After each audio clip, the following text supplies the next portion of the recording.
Sveiki, aš Artūras Arlauskas ir čia laida Iš kiemo pusės 998. Ačiū visiems, kad esate kartu, ačiū visiems už tai, kad šitokį kelią, beveik 1000 laidų einate kartu su mumis tiesos keliu. Iš tikrųjų, sekančią savaitę jau 100% bus ta 1000 laida ir, kaip matote, nežiūrint to, kad praėjusią savaitę aš turėjau 2 teismus, po 4-5 valandas sėdėjom ir kalėmės su to žmogaus, kurio pavardės negalima minėti, samdiniais, pavadikim taip, ir su teisėjais, kurie vėlgi nežiūri jokių įrodymų, o tiesiog aklai klauso to žmogaus, kurio pavardės negalima minėti, advokatų, net nepažiūrėjo, kokie tie paneigimai įdėti ir viską tiesiog perrašė, ką tas advokatas sakė. Iš tikrųjų, žinot, visi žmonės, kurie daro kažkokį blogą darbą, turi žinoti, kad anksčiau ir vėliau karma arba Dievo pirštas jiem už tai tikrai pateiks sąskaitą ir visiems jiems bus labai graudu tą sąskaitą apmokėti. Verks paskui, už ką man tokia dalia? Už tą, ką jūs visi žinot, jūs visi suprantat, ką jūs darot. Ir taip ir bus. Ačiū jums visiems už tą milžinišką paramą, kurią siunčiate mums tiek finansinė, tiek moralinė, tiek politinė, tiek visuomeninė, visokia parama. Tikrai labai jums ačiū ir už tai, kad medžiagėlę siunčiate, padedate mums ir už visus dalykus ir už tą buvimą kartu, kad žiūrite, kad dalinate šito video su kitais. Ačiū jums visiems ir kad paremėt per Patreon platformą ar tiesiogiai paspausdami čia tą mygtuką ačiū, tą širdelę esantį čia pačioje po šito video ir taip tampate mūsų kanalo tokiais aukotojais, komandos aukotojais. Ir ačiū visiems, kurie paremėte tiesiogiai pervesdami paramėlę į VŠI muziką Amundi. Šiandien, taip galvoju, kad truputėlį linksmesnę gal laidą padaryti, rasim tokių perliukų, tai gal truputėlį ir paišdykausim. Pradedam nuo ko pradedam? Nuo dronų. Dronai čia skraidosi, duodasi. Man vienas klausimas, iš kur jie atsiranda? Iš kur jie atsiranda, jeigu mums seka pasakas, kad Baltarusiai juos fiksavo, ukrainiečių dronus ir nenumušė.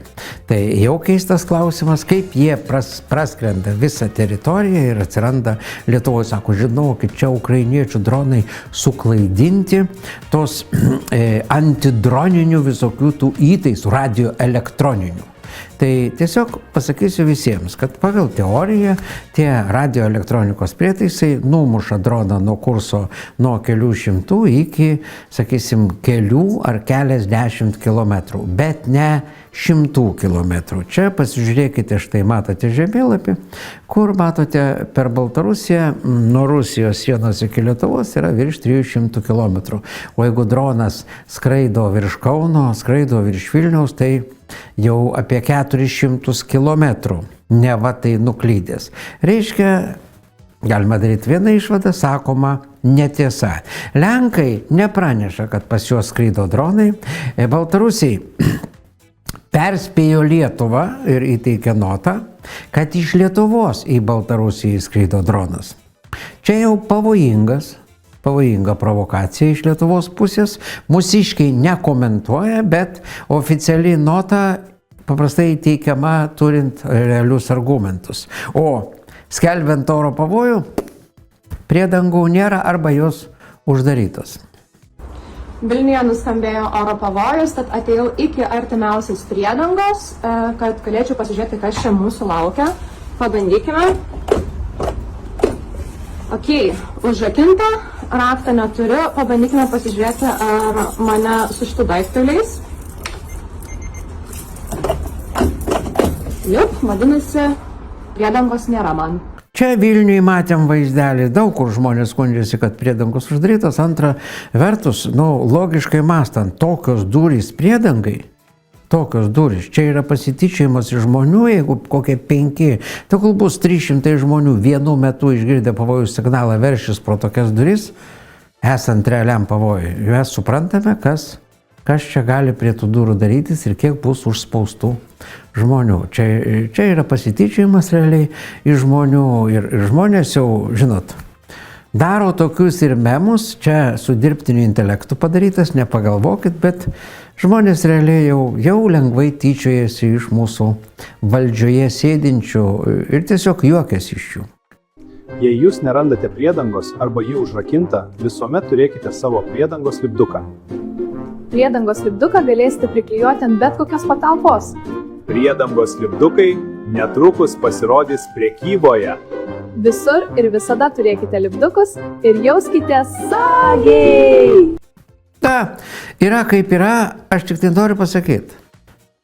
40 metų beveik rėkia rusai puola ir nė per nago juodimą nepadaryta nieko, kad būtų padarytos normalios slėptuvės, kuriuose taiko sąlygom galėtų vykti kažkokie renginiai, kaip Suomijoje, sakysim, slėptuvės, kur tiesiog slėptuvėse, aš jau esu rodęs, vyksta sporto renginiai, varžybos, koncertai, visas miestelis gali sutilpti į slėptuvę. Ten yra įrengtas ir tualetai, ir medicinos patalpos, ligoninės, miegamos vietos. Viskas yra įrengta miestas po miestų. Vandens atsargos, atsarginiai išėjimai, platus įėjimai ir išėjimai. Va taip turėjo būti daryti ir tokių slėptuvių Suomijoje yra ne viena. Šičia 40 metų realiai sunaikintos visos buvusios rusiškos slėptuvės ir dabar tiesiog garažas ar pavėsinė pavadina priedanga. Čia yra pasityčiojimas iš žmonių. O tuo metu, kai skraido tie dronai, nežinia iš kur. Beje, estų ukrainiečiai atsiprašė už dronus. O kažkaip mūsų nelaiko už žmonėm. Mažesnė Estija laiko už, sakysim, valstybę, o mūsų nelaiko. O mūsų užsienio reikalų ministras, vietoj to, kad įteiktų notą, valkiojosi kažkur. O visi kiti ministrai sako, mes čia dabar, aš tai žinokit, kaip padariau. Čia tiesiog reikėtų pasiklausyti cirko, koks buvo Seime. Kur, gerbiama premjerė, ministras Budrys? Jis Azijoje, Afrikoje, Pietų Amerikoje gal. Ką jis daro? Kokių diplomatijos priemonių imasi, kad dronais nebūtų gąsdinama Lietuvos visuomenė? Diplomatinių priemonių. Gąsdina sunaikinti karaliaučių ir tikisi, kad dronų sumažės dėl to. Ar mes pajėgus tik raminti Lietuvos Respublikos piliečius ir siūsti raudoną įspėjimą apie slėpimąsi priedangose, kurios yra užrakintos? Antras klausimas krašto apsaugos ministrui. Ministrė, N kartų jūs pasakėte, kad Lietuva nemato ir neseka savo oro erdvės. Pateikite, prašau, skaičius, kiek yra investuota pinigų į oro sistemas. Nuo 20 metų, pradedant 1 milijardų išlaidos krašto apsaugos sistemai iki 3,5 milijardų, kad Lietuvos piliečiai suprastų, tai yra 3,000 milijonų. Kur šitie pinigai ir kokios sistemos buvo pirktas? Ir galų gale vidaus reikalų ministrui noriu paklausti. Vidaus reikalų ministrė, pasakykit, kokią atsakomybę ir ar taikysit asmenims, kurie nepasirūpino, kad priedangos būtų tinkamai paruoštos. Tai yra jūsų atsakomybė ir norėtųsi, kad jūs surastumėte atsakingus asmenys. Ačiū. Ačiū už klausimą. Tai pirmiausia apie ministrą. Ministras yra šiuo metu komandiruotėje. Tai kadangi šitas pusmetis toks labai keistas formatas, tai čia sėdi viceministrė Audra Plepytė, tai turbūt pasakys detaliau ir apie komandiruotės tikslą ir galės tikrai, manau, kad jūs įtikint, kad tai svarbus ministro darbo periodas, nes užsienio reikalų ministras būtų keista, kad sėdėtų vien tik tai Lietuvoje, tai jo ir yra darbas, dirbti diplomatiniais kanalais ir man atrodo, kad mes vėl grįžtam jau į mano jau atsakytus klausimus, kad mes kalbam apie atgrasimo retoriką. Ir tai ir yra labai svarbus aspektas. Bet viceministrė, gal galit papildyti dėl komandiruotės? Dovanokit, gerbiama premjerė, nesuteiksiu žodžio viceministrai. Klausimas nėra tiesiogiai su vakar diena susijęs. Kiti buvo dar 2 klausimai. Prašom ministrus, kuriem tiesiogiai, ypatingai vidaus reikalų ministrui, buvo klausimas konkretus. Pabandysiu tiksliai atsakyti. Tai pirmiausia, noriu patikinti, kad aš neišjungiau nei vieno radaro. Tiek, kiek mes turime šiai dienai, tiek mes ir disponuojame. Ir šiai dienai verčiamės per galvą, kad įjungtume naujus radarus, kuriuos dalį jau esame gavę, ir kad greičiau gautume naujus, kuriuos esame užsakę. Jūs klausite dėl pinigų. Aš dabar visos sumos jums iš karto nepasakysiu, bet aš turiu ataskaitai pamečiui. Tik oro gynybai čia šnekam. Tik oro gynybai. 2019 metai – 0 eurų. 2020 metai – 25 milijonai. 2021 – 12 milijonų. 22 – 62. 3 – 78. 4 – 217. 25 – 284. Šiais metais yra 524 milijonai. Tai yra dvigubai daugiau negu praeitais metais, praktiškai trigubai daugiau negu už praeitais metais. Tai yra realybė. Jeigu anksčiau mes neskyrėme pinigų oro gynybai, tai šiandien turime faktinės aplinkybės. Šiemet, praeitais metais, už praeitais metais mes jau pradėjome adekvačiai finansuoti oro gynybos poreikius. Todėl nauji ministrai, kurie bus gynybos po manęs, galės džiaugtis normalia oro gynyba. Taip, bet šiandien mano dalia yra kuo greičiau viską padaryti. Ir aš tą dalę nešu ir įgyvendinsiu. Nežinau, ar atsakiau. Na, irgi ačiū už klausimą. Vienas dalykas, visą laiką mes ruošiamės gamtinėms krizėms ilgą laikotarpį. Į civilinę saugą buvo kaip terminas, kuris gimė būtent iš to, pagrindinės buvo galbūt Baltarusijos atominė elektrinė. Šiandien Seime guli įstatymas, kurį pataisos įveda naują sąvoką civilinė gynyba. Civilinė gynyba tai būtent, kada krizė ateina ir dėl hibridinių atakų, ir dėl karinės grėsmės. Teisinė situacija, kurią mes turim šiandien Lietuvoje, nėra paskelbta kažkokia kita, mes gyvenam taikos metu ir pagal dabartinės galiojančias įstatymus iki 12 valandų nurodžius merui, administracijos vadovui, turi būti paruošta priedanga. Mes turėjom iš tikrųjų labai trumpą laiką, tai galbūt tam tikrose vietose ir lėmė vieną iš pagrindinių momentų, kad nebuvo asmenų ar nebuvo to įsakymų tiesioginio tą priedangą aktyvuoti arba nebuvo supratimo, kas yra daroma. Tai turim skirtingų krypčių, ką turime patobulinti, atskirai, kaip ir minėjau, su priedangos pareigūnais kalbamės, taip pat darysim ir atskirą formatą su merais. Bet naujame įstatyme būtent ir yra numatyta, kad priedangų valdytojai turės iš anksto paskirti asmenį atsakingą už priedangos atrakinimą ir paruošimą naudoti, savivaldybės bus atsakingos už priedangų aktyvavimo organizavimą, o PAKT bus atsakingas už aktyvavimo koordinavimą. Toks visapusiškas funkcijų paskirstimas prisidės prie operatyvesnio ir patikimesnio priedangų aktyvavimo užtikrinimo. Tikrai šitą problemą indikuojam, matom vieną iš pagrindinių, todėl ir dabar darysim visas pastangas, kad tai nevyktų, kol įstatymas nebus priimtas. Čia net komentuot neverta, nes, žinot, visi tie ir tas mūsų užsienio, krašto apsaugos ministras sako, dronas dingo, buvo, bet dingo, niekas nemato jo, dingo. Skrido, aš pats asmeniškai mačiau ir man labai keistai pasirodė, kad atskridęs iš Ukrainos. Suklaidintas dronas skrido atgal į Ukrainą. Taip, jeigu žiūrėti nuo Kauno link ten, sakysim, kažkur Aleksoto ir ten tolin, tai ten kažkur link Alytaus, grubiai tariant, link Baltarusijos. Ko jis ten skrido? Tiesiog klausimas, kuris neturi atsakymų, nes mūsų šitie valdžiagalviai neatsakys. Socialdemokratai tokie pasimetę ir tokią nesąmonę verda, tai yra tęsia tą pačią konservatorių glupstvos, sakysim, programą, kad, iš tikrųjų, jie juokingai atrodo. O žmonės jau juokauja. Čia dar vienas memas. Ir labai visai fainas, nes dažniausiai dronus randa grybautojai ir rašo, gal kas žinote, kas šiais metais bus brangiau superkama, voveruškos ar dronai, kiek už jų kilogramą žada mokėti. Belieka tik juoktis, nes kai begalviai valdžioj, ką daryt? Ką daryt, kai begalviai valdžioj? Jo, linksma. Judame toliau. Ta demokratų vadinama partija vardan naudos, taip sakykim, demokratai. Dabar ten berods Sinkevičius vadovauja, Skvernelis jau turi tą, sakysim, įtariamojo statusą, toks pats likimas jo laukia kaip ir Starkevičius, kuris prisipažino, kad paėmė kyšį, o Skvernelis dar truputėlį, reiškia, galvoja, kokiai sumai turbūt prisipažinti.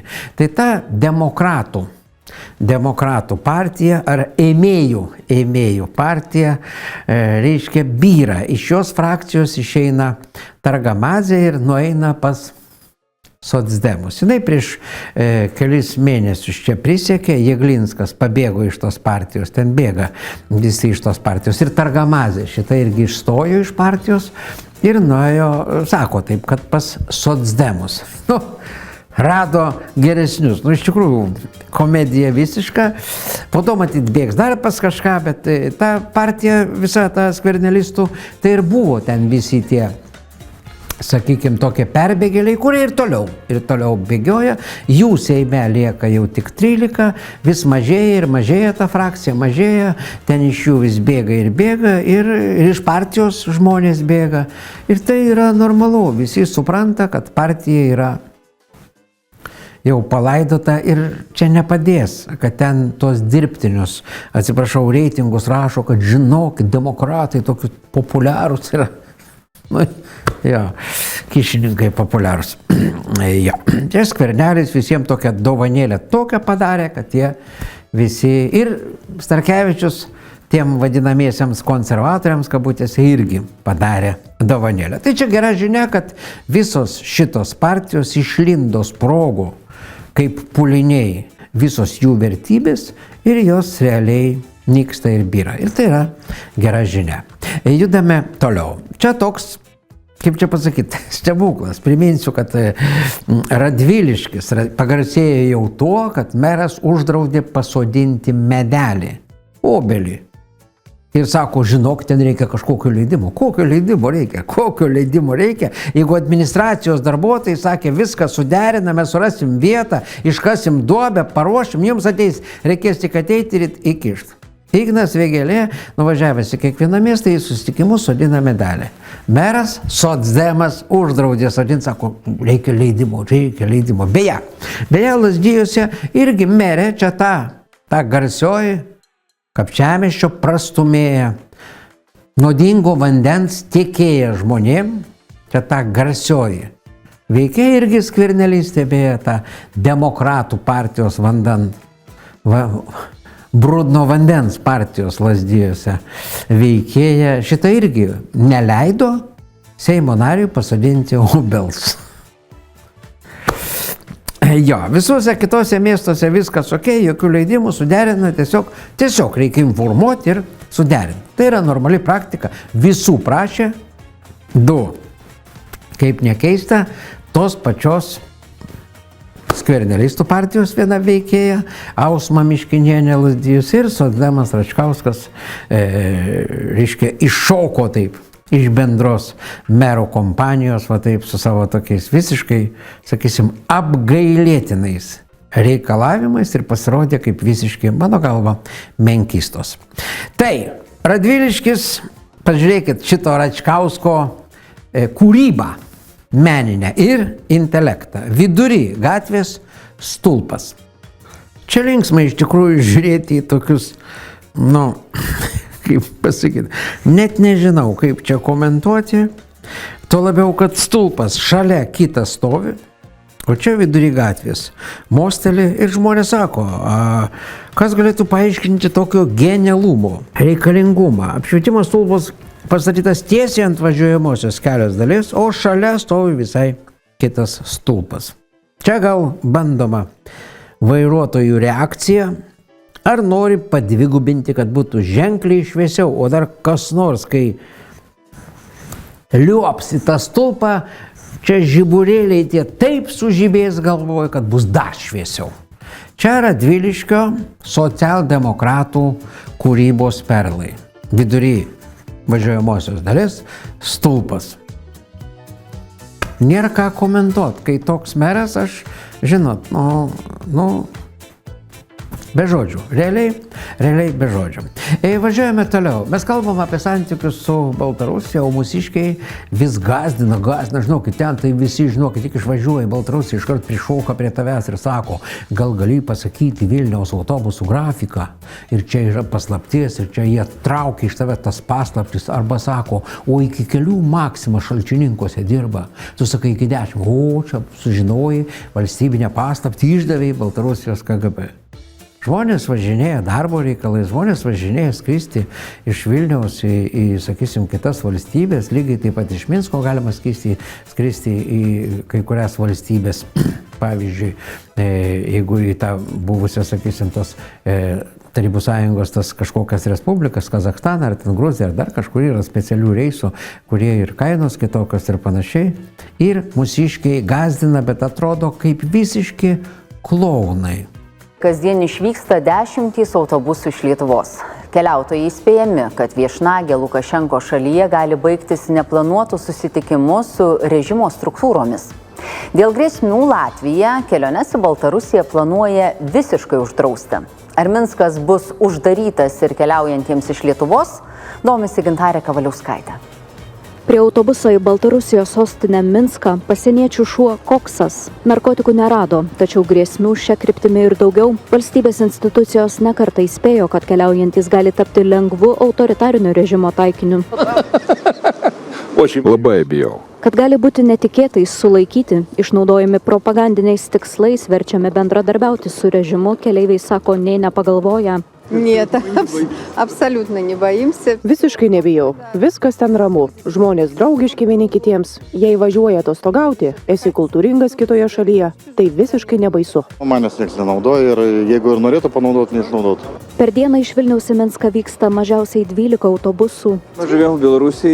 Mes gyvenam Baltarusijoje, bet į Lietuvą atvažiuojam dažnai. Draugus lankom. Dabar negalim naudoti savo transportų, nes yra apribojimų, todėl važiuojam autobusu. Jei jų neliktų, niekaip negalėtume čia patekti. Nu, čia komentuoti nėra ką, žmonių reakciją irgi matėt ir visi suprantat, tie patys gąsdintojai atrodo kaip durneliai, kaip visiški durneliai. Ir tas vat reportažas bando išspausti kažką, tai čia žinokit, čia, nu, nežinau, tokia pigi, primityvi, infantili propaganda. Nu ką daugiau kalbėti, daugiau čia nėra ką komentuoti, patys matėt. Judame toliau, mūsų Budrys sako, žinokit, rusai nukreipė dronus. Aš jau rodžiau atstumą nuo sienos, taip kad čia negalvokit, kad aš išsigalvojau. Čia Budrio Sapalionės, kuris nematęs žemėlapio realiai nematęs žemėlapio, o dar jisai, nu, žinot, prieš porą metų gal 3, vokiečiai, Deutsche Welle berot, po to prancūzų, reiškia vėl leidinys po to kvietė Gabrielių Landsbergį ir jisai pasakojo, kaip rusai mus puola, kaip jis juos nugalės, kaip anksčiau atsikels, išsitrauks kardą, pasigalas, įrais, išdaužys visus ir sako, jūs nebijokit, aš nekartą esu rusus daužęs, tai man lengva, jūs eikit su manim, pamatysit, kaip mes išdaužysim. Ir tas pats Budrys, duodamas interviu šveicaro leidiniui, panašius kliedesius, dar riebesnius varo. Čia perliukai. Štai tas interviu atsikratėme Rusijos balastų. Užsienio reikalų ministras Budrys. Lietuva susitaikė su galimybė, kad netrukus ją užpuls Rusija. Jis jau žino, netrukus. Būtent atkreipkite dėmesį į datą, gegužės 18 ir žiūrėkit, kada čia jau užpuls. Būtent čia slypi jo šalies stiprybė, sako Kęstutis Budrys. Jis taip pat įsivaizduoja, ką Europa gali padaryti dabar. Nu, Europa pagal jį puls mūsų ginti. Ir jisai toliau sako, Kęstutis Budrys stovi priešais Gaublį, Ciuricho universiteto medinėmis panelėmis iškaltoje auditorijoje. Jis pirštu parodo Lietuvą, paskiau Rusiją, o galiausiai Ameriką. Jo žvilgsnis nukrypsta į Arktį, į nedidelį atstumą tarp šių dviejų supervalstybių. Rusija galėtų lengvai paleisti raketą į Ameriką, sako užsienio reikalų ministras. Tai lengva pamiršti. Jis atsisėda ir prasideda interviu. Budrys yra matęs Gaublį, žino, kad netrukus mūsų užpuls. Jisai ekspertas ir specialistas ir išvažiavo derinti dabar, matyt, gynybinių klausimų su Pietų Amerikos šalim. Klausimas, jeigu netrukus užpuls Rusiją, tai kokio velnio trankytis ir megzti ekonominių santykių su Pietų Amerika, jeigu nebus su kuo megzt, mes čia kariausim. Jisai čia sako, kad jau netrukus užpuls, o nuvažiavęs į Kambodžą, dabar išsitrenkęs kažkur į Pietų Ameriką, sako, nuvažiavom, išsitraukiam kėdus, užsienio reikalų ministerija, reikalai jau vėl kėdos ir aš suderinau mes 20 metų į priekį. O šveicarams sako, Rusija netrukus užpuls, visi šitą žino ir aš žinau. Netrukus, kaip aš suprantu, čia gal ryt, poryt, gal po savaitės, gal po 2. Bet jisai derina ką? Ką galima derinti, jeigu čia už savaitės 2 netrukus bus karas. Bet aš taip įsivaizduočiau, kvailio Sapalionių gal nereikėtų apskritai ir viešinti, bet tiesiog šiuo atveju reikia viešinti, nes vyriausybei šitai va šitoks nusikalbantis tinka. Bet tik prieš kelias dienas jisai sakė, kad čia žinokit, vat rytoj puls, čia suprantam, kad čia vat netrukus visi nėra nei priedangų, nieko nėra, jie ten apie kažkokius planus būrė, dar vienas sako, kad to užpuls ir sunaikins. Nu, anksčiau atsikels ir sudaužys Kaliningradą, po to jis jau kavą gert, prieš pusryčius, kad ant tuščio skrandžio, nes pilnų skrandžių ne taip greit Kaliningradą paims, tai ant tuščio skrandžio sudaužys Kaliningradą, o po to eis gert kavytės. Ir žmonės vėlgi va taip reaguoja į jų Sapalionės ir klėdesius. Va čia tokie memai ir daugiau, aš manau, kad čia daugiau ką pridurti ir nėra ką. Šita karo isterika, va šita tas, kaip karo kranklyje čia karsksi ir baugina ir gazdina visuomenę. Ir tos dronus panašu, kad leidžia čia iš Lietuvos kažkas.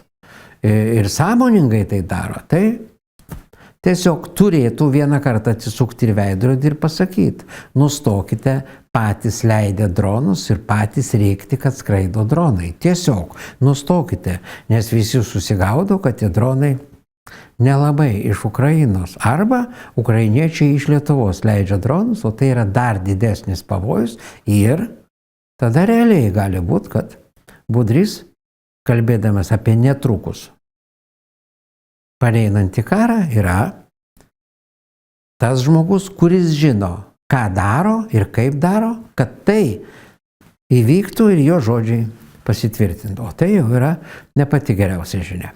Tai tiek šiandien, gerbiami iš Kiemo pusės. Ačiū visiems, kad esate kartu, ačiū visiems, kad paspaudėte patiktukus, kad prenumeruojate kanalą. Ačiū visiems, gerbėmieji, kad palaikote mus, kad remiate ir manęs tuose teismuose su tuo žmogum, kurio pavardės negalima minėti, ir kitus opozicinius tiesą sakančius kanalus. Visiems tikrai didžiausias ir nuoširdžiausias, milžiniškas ačiū visų mūsų vardų ir nesustokim, mes nesustosim. Po tamsos visada ateina šviesa. Ate.